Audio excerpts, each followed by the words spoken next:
WhatsApp guys welcome छ 75 डेको challenge चल्दैछ। आज डे 15 हो। आज नि आयो साइक्लिङ नै गऱ्यो, साइक्लिङबाटै सुरु हुन्छ मेरो। त्यसपछि यो ब्याकको लागि 3 सेटमा हानेको छु अनि चेस्टको लागि नि हान्यो अनि बहुत मजा आउँदैछ गाइस। जे भन्नु है, पहिला यति लेजी मान्छे म हैन, गर्छु भोलि गर्छु आज गर्छु भोलिबाट सुरु गर्छु, तर जब कि मैले सुरु गरिसक्यो नि अहिले चाहिँ कहिलेकाहीँ अल्छी लाग्छ क्या, अहिले नि अल्छी लाग्छ, आज छोडिदिउँ जस्तो लाग्छ क्या। तर एक माइन्डले त्यस्तो भन्छ हैन, मनले त्यस्तो भन्छ, तर माइन्डमा चाहिँ हैन मैले 75 डे कन्टिन्यू गर्नु छ जसरी पनि आफ्नो बडी चेन्ज गर्नु छ भनेर मनमा ठानेको छु। त्यही भएर आज नि आएँ अनि एक्सर्साइजहरू अहिले प्लस गर्दैछु कि म, किनकि मेरो अब आज 15 दिन हो। दुई एउटा पहिला डर लागिरहेको थियो, अब एकैचोटि धेरै गऱ्यो भने भोलि दिनमा अब इन्जर सिजर हुन्छ भनेर एकदम अहिले म्याक्सिमम टाइम दिइरहेको छु, जति सक्दो टाइम दिइरहेको छु जिममा।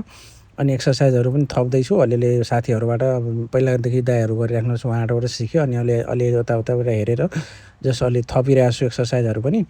अनि एकदम मजा आउँदैछ गाइस गर्नलाई। अनि बडीमा अब तपाईँहरू बाहिरबाट हेर्दाखेरि अब चेन्ज भएको छ, फ्याटै अहिले तुरन्तै त हुँदैन, तर जुन भित्रको एनर्जी छ नि एकदम राम्रो लागिरहेछ कि, एकदम प्राउड फिल हुँदैछ। अनि आज नि सबै थोक गऱ्यो, यो एक्सर्साइजहरू पनि गऱ्यो होइन, प्लान गऱ्यो।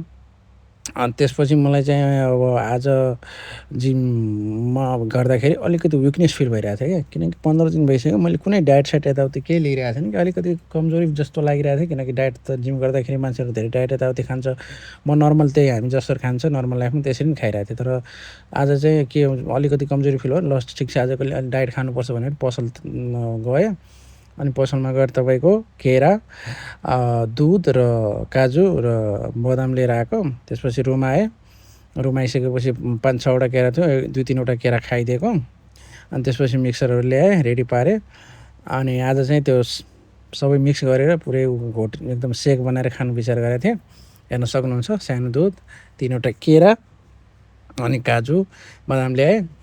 त्यसपछि तपाईँको आज पुरै एनर्जी खानु पऱ्यो भनेर मिक्सरमा हालेँ, हेर्न सक्नुहुन्छ तपाईँहरूले।